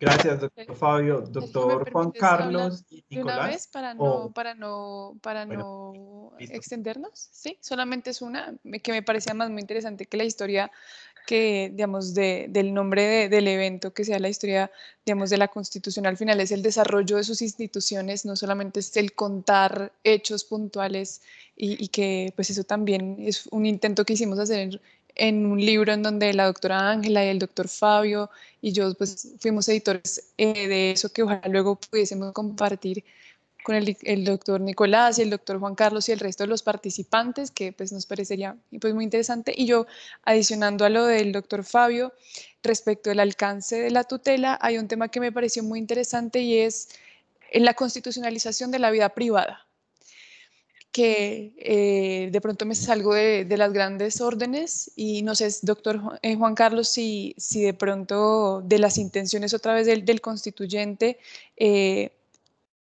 la tutela se ha convertido también en un modo de gestionar conflictos sociales muy concretos y muy puntuales. Pensemos, por ejemplo, un comentario en una red social, que una persona entienda que va en contra de su buen nombre. Entonces, esa profundización digamos, del contenido constitucional, por ejemplo, para una visión liberal en donde el particular tiene toda la libertad de actuar, ¿sí? A menos de que se lo prohíba el Estado, usted cómo lo percibe, y cuál también debería ser, digamos, la posición de la Corte aquí, sí, al doctor Nicolás, respecto de esa posibilidad incluso de llegar a constitucionalizar la vida privada de las personas, que es muchas veces lo que termina sucediendo con poderes de la Corte, y a veces no nos damos cuenta, pero pues que en aras de la libertad pues sería una pregunta interesante a seguir haciéndose. Listo. Listo, entonces no sé quién quiera comenzar a responder, si el doctor Juan Carlos o Nicolás. Yo doy unas, respecto, me refiero a algunos puntos concretos de lo que se ha planteado, para efectos de decir, sin lugar a la menor duda, la tutela ha crecido de manera muy importante, y eso es positivo, pero también ese crecimiento la ha llevado a la hipertrofia en algunos casos, y eso es negativo. La ha llevado a la hipertrofia cuando simplemente se utiliza para efectos de que a través de ella se ejerzan poderes públicos distintos del que tiene el juez, en el sentido de decir haga o no haga, en el sentido de dar una orden específica para que las cosas se cumplan. Por otro lado, ha llevado a la gente a creer que todo se reduce a la acción de tutela, y que la acción de tutela terminó pasando lo que queríamos evitar que pasara, que pasó en México, que es que se ha ido generalizando la acción de tutela hasta el punto de que en no pocas oportunidades inclusive se la hace estrellarse con otros instrumentos que también creamos entre nosotros ad hoc. Por ejemplo, las acciones populares. Las acciones populares, que son una belleza de institución, para efectos de darle protección a una belleza de derechos que son los derechos de carácter colectivo. Miren ustedes cómo recientemente alguien metió una tutela e hizo a un magistrado del Tribunal Administrativo de Cundinamarca pronunciarse en el sentido de decir sí o no a determinadas cosas y a los paros y a las marchas. Por Dios, ahí lo que está de por medio es un derecho colectivo. Lo que ha debido instituirse o instaurarse es una acción popular que están concebidas con ese propósito de garantizar los derechos colectivos. Ya superado como quedó, afortunadamente, el tiempo en el cual la gente creía que la acción popular se había instituido para darle rienda suelta a la codicia de algunos abogados que naturalmente por cuenta de buscar la forma de conseguir el comillas incentivo para ellos personalmente habían desnaturalizado las acciones populares. Para eso son las acciones populares, para, como decía el digesto de Justiniano, que tiene la más linda de las definiciones de acción popular, sigue siendo hoy la más linda, la defensa de los derechos que son del pueblo. De eso se trata. Los derechos que son del pueblo deben defenderse por la vía de las acciones populares y hay que darle entonces el tamaño que deben tener las acciones populares, que tienen las características necesarias para funcionar en ese sentido. Eso responde lo que planteaba en parte la doctora Raquel y algunos de los puntos a los que se refirió el doctor Fabio, pero no quiero extenderme más de la cuenta, de manera que Nicolás, hágame el favor. Gracias. Yo me referiré a dos puntos en concreto de cara, yo creo, a lo que hemos identificado en este panel, que es, por supuesto, damos por sentadas las virtudes de la acción de tutela, pero creo que hemos identificado que los retos que está viviendo hoy el juez constitucional son difíciles de responder de conformidad con lo previsto en el artículo 86 de la Constitución y el decreto 2591. Y es que precisamente me quería referir a uno de los puntos de los 4 que mencionó el doctor Fabio. Estoy de acuerdo además con los 4. Él habla de una debilidad epistémica de la Corte Constitucional. Yo quiero que acá incluso vayamos un poco más allá y hablemos de la debilidad epistémica de los jueces de tutela. Porque es que solemos hablar de las tutelas y de las fallas de la Corte Constitucional, pero se nos olvida que, o no dimensionamos que de esas 13.000 tutelas a la semana que son presentadas, la Corte escogerá 5 o 6 en esa semana, porque están divididas por quincena y entonces están divididas en las 2 salas del mes, termina escogiendo la Corte aproximadamente en un promedio entre 9 y 80 en estos años que yo he visto, siendo 80 el número más alto que he visto de selección, dentro de 60.000. Entonces estamos teniendo una inmensa producción de sentencias de tutela, que además tienen un elemento adicional. Si la Corte tiene una debilidad epistémica, imagínense a los jueces de tutela que no tienen, primero, los mismos poderes de la Corte Constitucional, pero ni la misma capacidad de recursos de personas y de recursos económicos. Pero sobre todo, hablemos del tema de los tiempos. Imagínense tener que resolver una tutela como la de las cárceles que mencionaba la doctora Raquel en 10 días, o la de la población desplazada. Y entonces, esto que es la mayoría de las tutelas, que por supuesto obedecen a lo que mencionábamos, a lo que mencionaba Juan Carlos en el comienzo de su intervención sobre cuál era el propósito de la tutela y ese carácter no jurisdiccional, pues se vuelve particularmente, es decir, a la luz de eso se entiende todas las flexibilidades y proacciones y que lo que diga el accionante se presume veraz y que no tiene carga probatoria y que no tiene que aportar nada, y todo eso se ve muy bonito en esa teoría hasta que llegamos a estos casos complejísimos que requieren además de distribución de recursos, de determinaciones de políticas públicas y que generan entonces un problema adicional a los que ya hemos visto. Entonces, no solo los jueces no tienen ese conocimiento o esa legitimidad democrática, sino que ahora no tienen tampoco el tiempo para poder suplir esas fallas. Y entonces, eso tan bonito de lo que yo trataba de hablarles del constitucionalismo colaborativo o de las audiencias públicas o de pedir peritos y las intervenciones de los distintos expertos al momento de tomar un fallo, es absolutamente imposible para los jueces de tutela. Y es ahí donde está lo grande del embudo. Mejor dicho, después eso llega a la Corte Constitucional y salen las sentencias que estudiamos y leemos todos, pero para el ciudadano a pie, ese que está dentro de las estadísticas del 66% de fallos que son desacatados, necesita una solución que a mi juicio tiene que venir es de algo ya institucional, de mirar cómo funciona la acción de tutela. Y solo para finalizar y no dejar sin respuesta el punto de la doctora Raquel sobre la constitucionalización de la vida privada, yo coincido es decir, mi punto, mi posición es, creo que cada vez más y por las facilidades que hemos hablado se ha constitucionalizado la vida privada y yo no creo que eso sea necesariamente bueno. Yo por eso considero que la Corte debe trabajar, por ejemplo, en un elemento muy bonito y que tradicionalmente es de los que chulea con mayor facilidad, la relevancia constitucional de los casos, o que estemos ante un derecho fundamental constitucional. Es que el hecho de que la Constitución le ponga los dos apellidos también tiene un significado que le tenemos que dar. Entonces, no es acá por ejemplo el doctor Bernal hablaba mucho de eso, de cómo el derecho al debido proceso tiene una faceta legal y una faceta fundamental. Entonces, no toda violación del debido proceso debe conllevar una acción de tutela, sino que debemos ser específicos en determinar cuáles son esos casos estrictamente constitucionales que debe resolver la Corte. Y acá un pequeño paréntesis. Justo eso es un caso que está resolviendo ahorita la Corte Suprema de los Estados Unidos, en donde se menciona que por vía de Snapchat unas estudiantes empezaron a insultar al colegio por haberlas echado, por no haberlas admitido en el concurso de porristas. Y entonces llegan a decir, esto es un tema de relevancia constitucional porque se está discriminando o porque cómo funciona la libertad de expresión en las redes sociales. No ha salido el fallo, pero las preguntas que hicieron los magistrados en ese caso eran muy dicientes y todas apuntaban a ¿por qué tenemos nosotros que decidir cómo funciona eso? Y creo que eso tiene que ver con lo que usted mencionaba, doctora Raquel.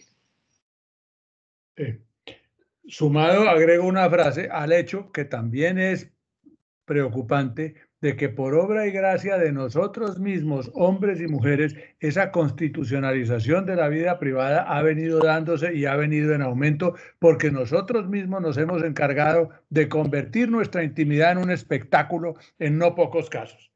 Entonces, eso de que manejar un noviazgo por Facebook y ese tipo de cosas que francamente uno dice, pero ¿esto qué es? Terminan haciendo del tema un tema de carácter público y un tema que involucra pues a los demás y que los invita a participar en eso. Entonces, es una constitucionalización que se debe a nuestra propia acción. Sí, pero también me parece que juega un papel. De nuevo, la falta de esos jueces que estén dispuestos a ejercer su autocontrol y su self-restraint en decir, pues yo no me meto en este caso, o esto no es un caso que tenga una relevancia suficiente para que intervengan los jueces, sino que dejemos que la ciudadanía empiece a solucionar esto por sí misma. Solo por poner un ejemplo, las cifras de cómo Amazon logra resolver las controversias entre usuarios es impresionante. Es como el 96% de las controversias entre usuarios y vendedores se logran resolver por Amazon, demostrando que la intervención del juez, y no solo del juez constitucional, que ya debería ser aún más excepcional, sino del juez debería limitarse para efectos de... De acuerdo. Doctor Nicolás, pero Daniela, creo que tú ibas a decir algo, yo aquí salté a decir algo en conexión a lo que decía el doctor Nicolás. ¿Es pertinente o ustedes tienen alguna otra idea en temas de tiempo? Sí, tranquila. Queremos dar como un espacio para que cada uno pues diga como sus comentarios finales antes de dar paso a algún espacio de preguntas. Entonces, sí. Mil gracias. Yo uso mi espacio para conectar con lo que decía el doctor Nicolás. Pero es que ese ejercicio de self-restraint del que hablaba usted antes, toca con la virtud del juez. Y como decía el doctor Juan Carlos, es que el constituyente decidió otorgarle la tutela o asignársela al juez confiando en ese jurisdicción, ¿no es cierto? Pero que en la práctica ese self-restraint se vaya a dar, no sé qué tanto, porque además es que hemos visto que la tutela, sin duda alguna, ha aumentado el poder político de los jueces, con justa razón en muchos casos porque han logrado destapar o desbloquear institucionalmente algunos temas que antes estaban bloqueados, o lo que decía el doctor Juan Carlos, era darle curso a cosas que no tenían curso. Entonces, sin duda alguna, eso le ha dado como aumentado el poder, perdóneme la palabra, el estatus de los jueces. Entonces, venir a decirle ahora al juez, vea, pero es que usted ahora piense en self-restraint porque es que los ciudadanos pueden autogestionar eso. Sí, no. Y no digo que los ciudadanos no lo puedan autogestionar, pero entonces, en última, le estamos pidiendo dos cosas diferentes al juez. O sea, usted mismo decía, doctor Nicolás, cosa con la que estoy totalmente de acuerdo, pensar en estas acciones constitucionales, no solamente en la tutela, sino en la acción popular, como esos escenarios propicios para suscitar diálogos, casi para fortalecer ese elemento democrático. Me parece una idea preciosa y que de hecho ya se hace. En última, los comités de verificación en las acciones populares han logrado eso. Entonces, si le estamos diciendo eso al juez, es palmadita en la espalda y hágale que esto es positivo, también decirle, vea, pero ojo, ¿no? Entonces son mensajes contradictorios y que en últimas, cuando pensaba yo usted en su ejemplo de Amazon, yo decía, sí, pero es que es un contexto diferente y en últimas es una bola de nieve que ha ido creciendo y es un poderío de los jueces que yo creo que es difícil que le pongamos un freno ahí. Decía usted además, doctor Nicolás, el 66% de las tutelas, bueno, citando por supuesto al presidente de la Corte, 66% de tutelas son desacatadas. No sabía yo ese dato, aquí lo anoté y pensé, perdónenme lo poco técnica en eso, ¿quién podrá defendernos? Porque en últimas, esa pieza, esa ficha de la implementación de los fallos es lo que ha hecho la diferencia cuando estamos hablando de acciones constitucionales. O sea, es que se han implementado, han cambiado realidades sociales y si estamos hablando de un porcentaje tan alto de incumplimiento, es un factor bastante preocupante. Dos preguntas muy puntuales y ya con eso termino. La primera, doctor Nicolás, y si le decimos a las Cortes, vean, sigan fortaleciéndose como esos escenarios de propicios para suscitar diálogos entre las partes, para fortalecer ese componente democrático, ¿no es eso lo que debería hacer el legislativo? Yo sé que en última la finalidad es diferente, pero eso es lo que deberíamos esperar del legislativo y que es un elemento totalmente esencial, sobre todo en la realidad del país en el que se necesita que esos mecanismos institucionales den cabida a lo que necesita la gente para evitar situaciones tan dramáticas como la que hemos observado recientemente, ¿no? Entonces, bueno, esa era una pregunta. Una pregunta para el doctor Juan Carlos. Conectando con lo que dijo Fabio también, en últimas, la acción de tutela es una orden, ¿cierto? Eso no es una función esencialmente jurisdiccional.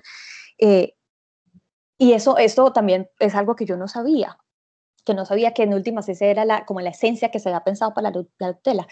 Pero ¿considera usted que sigue siendo así? Esto no es una función esencialmente judicial, sino es una orden, ordenarle a alguien que haga o que no haga. Pero en últimas, si la tutela ha logrado resolver tanta cosa, es porque su esencia en este momento parece ser judicial, es función jurisdiccional. Entonces quería dejar esa pregunta, me encantaría conocer su opinión, doctor Juan Carlos. Y el último, mi paréntesis es, Raquel mencionó el libro que editamos, tuve yo el honor de editar con Fabio, con Raquel, que toca muchos estos temas, hablando de la necesidad de suscitar diálogos entre diferentes áreas del derecho, entre diferentes disciplinas, porque en últimas eso es lo que puede generar estos consensos, estas posibilidades de diálogo que se necesitan para seguir fortaleciendo los espacios democráticos. Entonces era mi cuña, propaganda política no pagada. Muchas gracias. Contesto la última pregunta sobre la jurisdiccionalización. Yo diría que sí ha venido ocurriendo, de hecho, y la razón o la causa está fundamentalmente en la formación de los jueces, que los lleva a que, cumpliendo ellos normalmente una función jurisdiccional, tienden a jurisdiccionalizarlo todo y entonces a jurisdiccionalizar con ese todo o dentro de ese todo la tutela. Pero ese no es el propósito que persigue la tutela. Por eso a mí me parece, lo mencionaba algunos de ustedes al comienzo, un fallo de tutela que tiene 100 páginas, ¿qué necesidad hay? Sí, por Dios, se trata simplemente de poner a doble columna un derecho, una situación de hecho y decir, puesto que esta situación de hecho está violentando este derecho o amenazándolo, la situación de hecho debe cambiar y cambia mañana. ¿Por qué? Porque yo digo, eso es, sin necesidad de demasiado debate ni de demasiado análisis, porque francamente no se trata de eso. Es a lo que se apela, y es lo que a veces los jueces no entienden, no es tanto a los conocimientos jurídicos del juez, sino al buen juicio que debe caracterizar a un juez por el hecho de serlo. El buen juicio que debe caracterizarlo, la respetabilidad que debe también caracterizarlo, porque debemos, yo me sueño con que lleguemos a una situación parecida a la de países anglosajones, los Estados Unidos, por ejemplo, en donde alguien va caminando por la calle con alguien y ve a un juez y le dice, mire, ese que va allá es un juez, y el otro dice, wash, con lo que eso significa en materia de respetabilidad, en materia de confianza en su buen juicio. Es de eso de lo que se trata. Entonces, en esa misma hipótesis de mi imagen de quien ve al juez, lo que le están exponiendo de presente una situación para decir en usted en quién confiamos, y en quien confiamos porque lo respetamos, le pedimos el favor de que analice esta situación. No tiene que decirnos demasiado, sino quién tiene razón y dé la orden de que se haga lo que se tiene que hacer y punto. Eso sería, a mi modo de ver, ideal. Lo otro, la jurisdiccionalización, que repito, se ha venido dando, de hecho, me parece que distorsiona la tutela, y al distorsionarla ayuda a ese exceso y a esa exageración que ha venido dándose alrededor de la misma. La hipertrofia de la tutela en buena medida tiene que ver con jueces que la han entendido equivocadamente. Y cojo ese último punto para empezar a responder lo que decía la doctora Ángela. Creo también, coincido con el tema de los jueces, creo también que los ciudadanos en ciertas ocasiones mandan, como usted decía, un mensaje equivocado al juez de queremos que ejerza menos competencias, pero al mismo tiempo los vemos cada vez demandando más y participando, es decir, casi que dejando los desacuerdos que tienen con las normas, esperando a que lleguen a los jueces. Entonces, recuerdo, y esto sí es una percepción personal, no tiene nada que ver con mi trabajo, percepción personal, la reforma a la Contraloría, percepción personal, cadena perpetua para violadores de niños. Y entonces los debates se dieron mucho menos en el Congreso que luego en la Corte Constitucional, con la cantidad de demandas que se han presentado en contra de ambos actos. Y entonces empieza uno, o el Código de Policía, norma demandadísima. ¿Qué tanta intervención hubo de los ciudadanos en el marco de esos procesos legislativos? Claro, pensar, como decíamos al comienzo, ¿será que son los diseños institucionales los que hacen esto?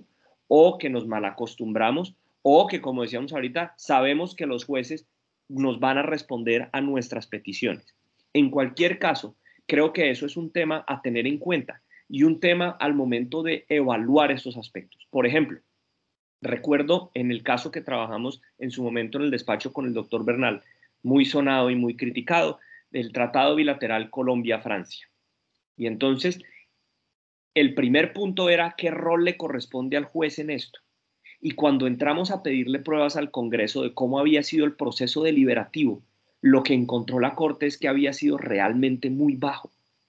Y es por eso que la Corte luego hace una audiencia pública en virtud de la cual invita a distintos actores a favor, en contra, académicos, gobiernos, ONGs, y termina llevándose un debate interesantísimo y nutrido de las distintas posiciones, de las cuales la mayoría destacaban cómo en el proceso ante el Congreso, que había sido aprobado a base de pupitrazo, no habían tenido la posibilidad de participar.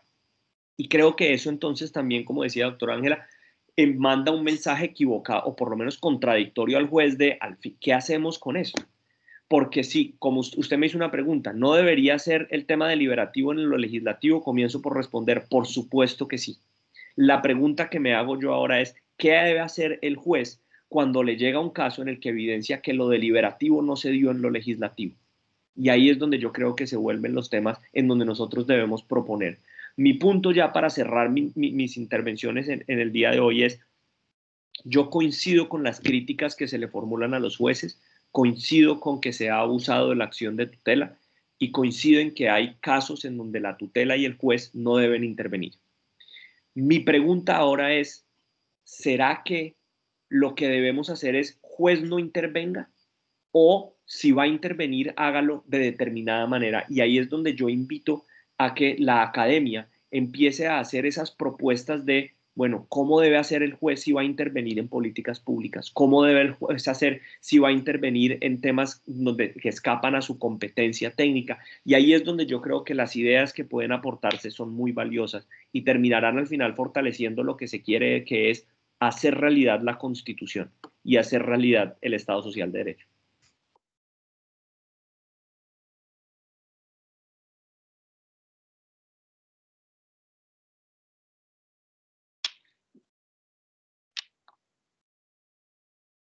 Perfecto, bueno, muchas gracias. Entonces, si todos están de acuerdo, ahora vamos a dar espacio para un pequeño espacio de preguntas.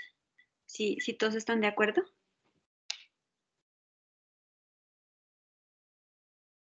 Y bueno, entonces este espacio quisiera iniciarlo, pues yo, con una primera pregunta. Digamos ya con el contexto que nos dio el doctor Esguerra y también con la realidad pues que nos dio Nicolás de lo que se vive en la Corte Constitucional, pues yo también tuve la oportunidad de ser judicante unos meses en la Corte Constitucional y inevitablemente pues en toda la charla he pensado eh, en lo que se ha conocido como el amparo transitorio de los derechos fundamentales. Y me causa mucha curiosidad porque, como decía, pues el doctor Esguerra al principio, pues no se concibió la acción de tutela como para declarar, digámoslo así, ciertos derechos como violados, sino solo como para dar órdenes. Y efectivamente pues he encontrado muchas sentencias, tanto de la Corte Constitucional como de otro tipo de jueces, que si bien en determinado momento como que reconocen como su lugar en el ámbito institucional colombiano, digamos como dijo también el doctor Esguerra, que no es, digamos, crear todo un andamiaje, yo considero que el amparo transitorio se ha hecho que se desdibuje un poco como ese lugar que se le pretendió dar especial a la acción de tutela. ¿Por qué? Porque, por ejemplo, ese amparo transitorio, sí efectivamente, o lo que quiera hacer el juez de tutela es poner de presente una violación de derechos fundamentales, dar una orden, pero que luego está sujeta a que en otra instancia, por ejemplo, no sé, pongamos el caso de estabilidad laboral reforzada, de una persona que fue despedida, en el que efectivamente el juez de tutela puede encontrar que pues una serie de derechos que fueron vulnerados, ordena el reintegro y posteriormente puede que el juez ordinario laboral considere algo totalmente opuesto. Y ahí pues considero que se da como un choque de trenes y sobre todo que se desdibuja como esa posición especial, pues precisamente que se le quiso dar a la acción de tutela de como no influir en la institucionalidad, sino por el contrario, como conectarse con la misma, ¿sí? Como estar acorde pues con las otras jurisdicciones. Entonces yo quisiera pues preguntarles al que quiera responder cuál es como su posición al respecto como a este amparo transitorio pues que se ha generado en torno a la acción de tutela.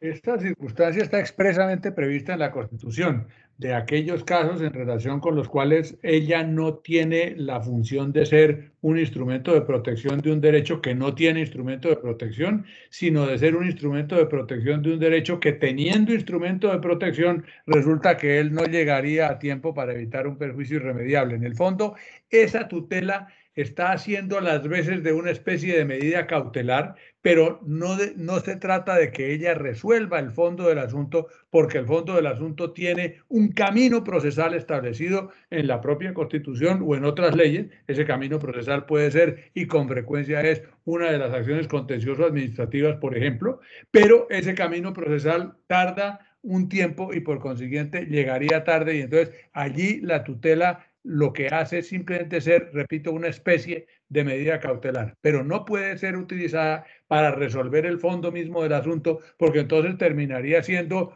la tutela un proceso laboral o un proceso contencioso administrativo o un proceso civil, y por supuesto no se trata de eso. Y creo que precisamente por esa razón es que yo, también acá personal y académicamente, soy bastante partidario de ese amparo transitorio, porque creo que se logra, por una parte, cumplir el cometido de amparar ese derecho que está ante un perjuicio irremediable, pero por la otra es respetuosa del órgano competente, quien debe determinar si cumple con los requisitos legales para, por ejemplo, en tu caso, obtener la indemnización o volver a su trabajo. Sin embargo, hay un elemento que debemos tener en cuenta y que a mi juicio lo cambió todo. El artículo 86 es muy claro. Si no existe un mecanismo, procede la tutela. Si existe un mecanismo, no procede la tutela, a menos de que haya un perjuicio irremediable. Pero el artículo 6º del decreto 2591 lo cambió todo, porque lo que dijo es la existencia de los mecanismos será apreciada en concreto atendiendo las circunstancias particulares del solicitante. Eso quiere decir que ahora no solamente es si existe el medio ordinario laboral o el medio de nulidad de restablecimiento del derecho, sino que entremos a mirar si para las circunstancias particulares del caso sería eficaz e idóneo. Y ahí es donde empieza entonces a chocar un poquito con el perjuicio irremediable, y es por eso que la Corte termina en la mayoría de los casos entrando al fondo del asunto, aún existiendo otro mecanismo, pero no siendo idóneo o eficaz para el caso concreto. A mi juicio, una lectura literal del 86 nos permitiría quedarnos en eso, en que opere únicamente cuando no hay ningún otro mecanismo, lo cual generaría una mucho menor hipertrofia. Y si aplicamos ese perjuicio irremediable, con eso de todas maneras logramos amparar esos derechos de aquellas personas que no podrían esperar a que el mecanismo ordinario funcionara o mejor, esperar a una respuesta en la vía ordinaria, sino que se le podría dar transitoriamente una mientras luego se le da la respuesta técnicamente o por el órgano competente. Por el órgano competente y, como dicen los procesalistas, por la cuerda correspondiente, es decir, a través del procedimiento que tienen señalado la Constitución y la ley para el trámite de la reivindicación de ese derecho. Y haciendo la fila, porque eso también es un tema interesantísimo, de cómo la tutela es saltarse la fila, y pues hay un estudio de que además a la tutela no acceden realmente las personas más vulnerables, sino una clase media, lo cual entonces termina distorsionando esa utilización de los recursos para la protección de los derechos. De acuerdo.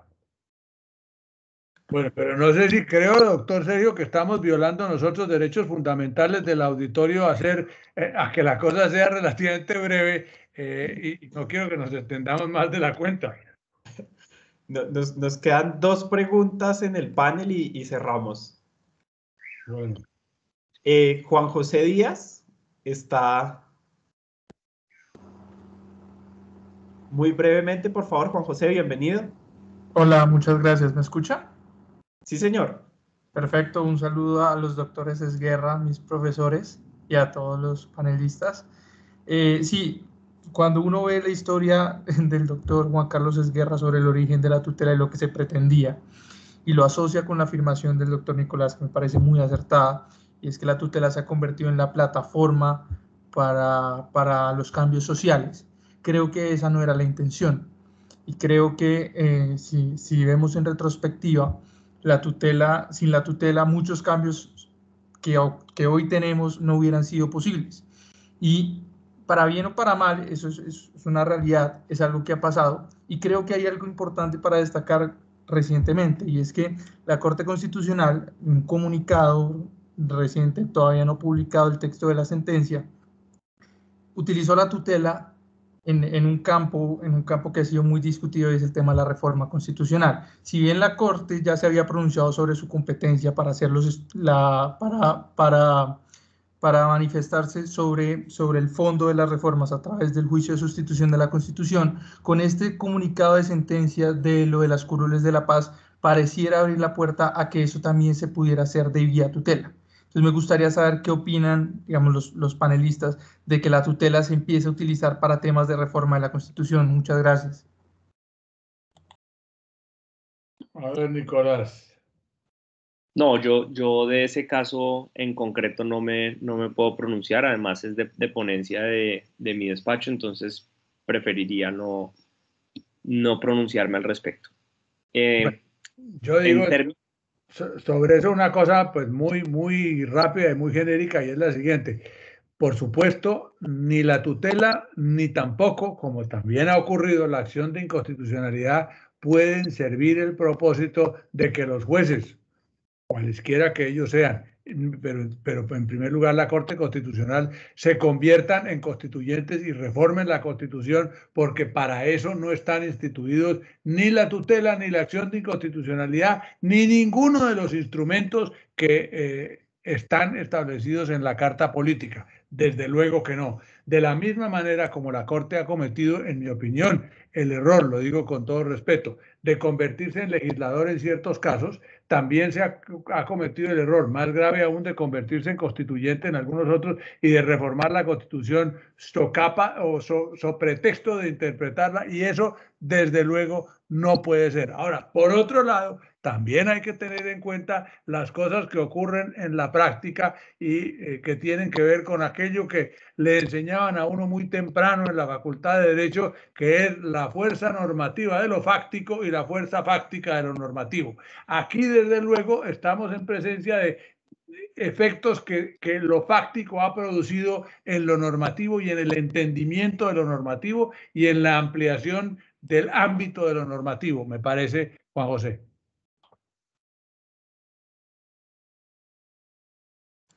Muchas gracias. Vamos a dar la palabra a Natalia Ibáñez, que es una invitada que está aquí pidiendo la palabra. Natalia, si puedes intervenir. Sí, hola.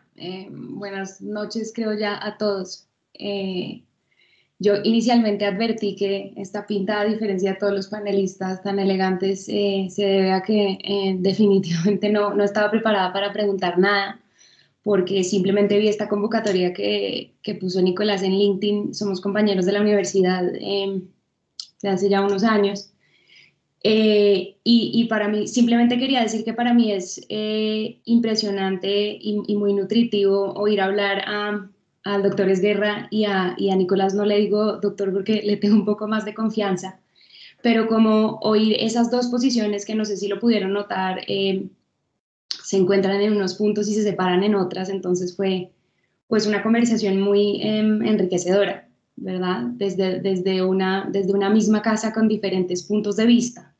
Yo, lastimosamente, para esta discusión, digamos, tan académica o esta charla académica, debo decir que no me dediqué a este hermoso tema de asuntos constitucionales. Entonces, ténganme paciencia con lo poco técnica que voy a hacer con mis preguntas, pero son dos muy, muy simples.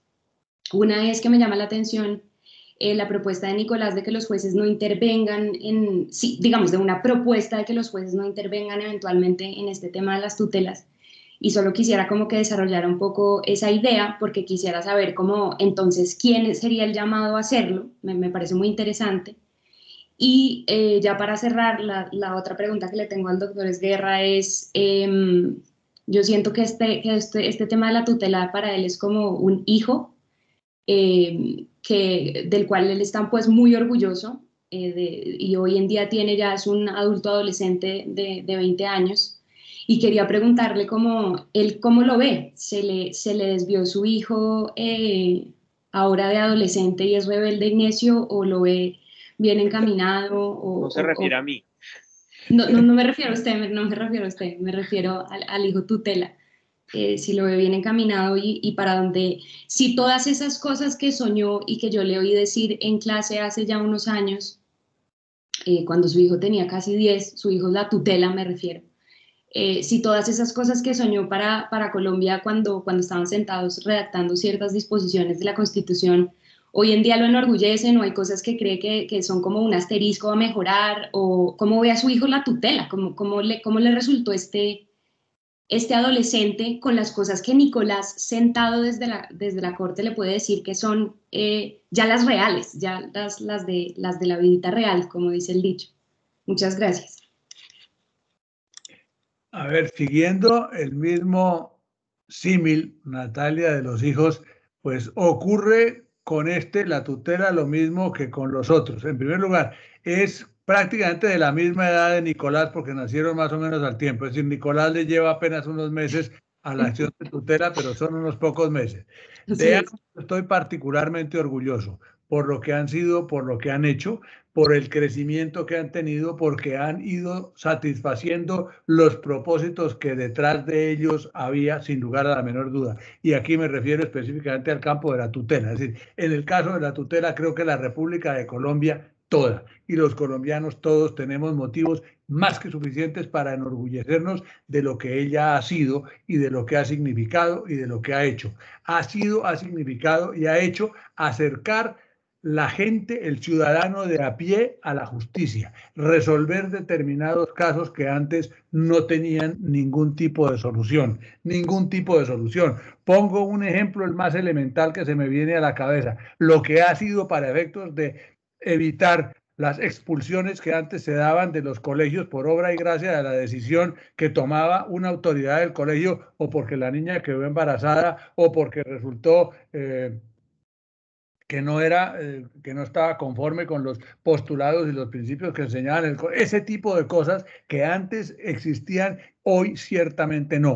Hoy se ha vuelto por los fueros del debido proceso gracias a la tutela. Entonces, ha habido sí inconvenientes, ha habido sí defectos, ha habido cosas que no estaban dentro de lo que estaba previsto y de lo que estaba planeado, lo mismo que pasa con los otros hijos, pero eso no quiere decir que no sean admirables y positivas desde todo punto de vista. Ahora, hay algo que uno tiene que tener en cuenta, que me lo enseñó alguna vez Jaime Vidal Perdomo. Me dijo, mire, cuando alguien crea una figura jurídica, una institución jurídica, debe entender que es como cuando se construye un barco. A partir del instante en que uno lo coloca en el agua, el barco tiene su propia vida y por supuesto no puede ser simplemente lo que se quería y lo que se había planeado que fuera. El barco navega solo. En el caso de la tutela me parece que el crucero que ha tenido, la navegación que ha venido teniendo, es realmente prodigiosa con todo y sus defectos, con todo y sus excesos, con todo y sus desbordamientos. De manera que no me cabe la menor duda. Es, como lo dice usted, Natalia, un hijo del que estoy, como lo mismo que de los demás, particularmente orgulloso. Y con respecto a la pregunta que me hacías, Natalia, respecto de, bueno, entonces si no es el juez, ¿quién? Una de las cosas que a mí más me gusta de la academia es que uno puede rebotar la pregunta con otra pregunta. Y es, hay un caso que me tiene a mí... Eso es muy de los jesuitas. Eso nos lo enseñan los jesuitas, que siempre tienen la respuesta para una pregunta es otra pregunta. Una vez le dije al padre rector de la Javeriana, padre, ustedes, ¿por qué siempre contestan a una pregunta con otra pregunta? Me dijo, ¿y a usted quién le dijo eso? Bueno, siga. Lo anticipaba. Siga, Nicolás. Hay un caso que ahorita está muy de moda y creo yo la academia tendrá mucho que aportarle. Y es el caso, por ejemplo, de las redes sociales. ¿A quién le corresponde determinar que los trinos de Donald Trump son fake news o no son fake news? Que se deben tumbar o que no se deben tumbar, que se pueden censurar o que no se pueden censurar. A las plataformas, al Congreso, al juez. Y entonces empieza uno a verle pros y contras a cada una de las distintas visiones. Y el caso de Donald Trump es engañoso porque a la gente le suele parecer más fácil. Con tal de que lo censuren y lo tumben, todo vale. Pero detrás de eso hay unas preguntas filosóficas muy importantes. ¿Quién legitimó a Twitter o a Facebook para censurar al presidente de los Estados Unidos? Para impedir que ejerza su libertad de expresión en lo que hoy en día es la forma como se desarrolla la democracia, indudablemente. Y si interviene el Congreso, ¿cuál Congreso? Si estamos hablando acá en Colombia, ya cuando estamos hablando de unas plataformas que llevan esto a nivel mundial. Y si interviene el juez, ¿qué legitimidad tiene el juez? Y entonces empieza uno a ver que a medida que va proponiendo, y si no es el juez, entonces quién, o si no es el otro, entonces quién, surgen cada vez más preguntas. Esto para decir que lo lindo del derecho es que hay mucho por proponer y mucho por hacer. Y ahí es donde yo creo que este tipo de eventos y este tipo de espacios y discusiones en donde no nos paramos sobre dogmas, sino que buscamos es cómo seguir creciendo y mejorando para cumplir los propósitos de la protección de los derechos y de hacer realidad la Constitución, se vuelven cada vez más valiosos.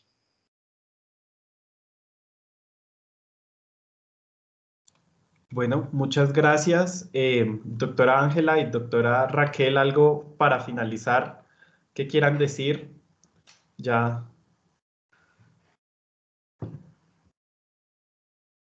no quiero añadir nada más, simplemente agradecer a los organizadores del evento, a Sergio por la invitación, a los doctores Esguerra, nuevamente gracias por compartir con nosotros estas ideas riquísimas y espero la fortuna de poder compartir con ustedes foros más adelante.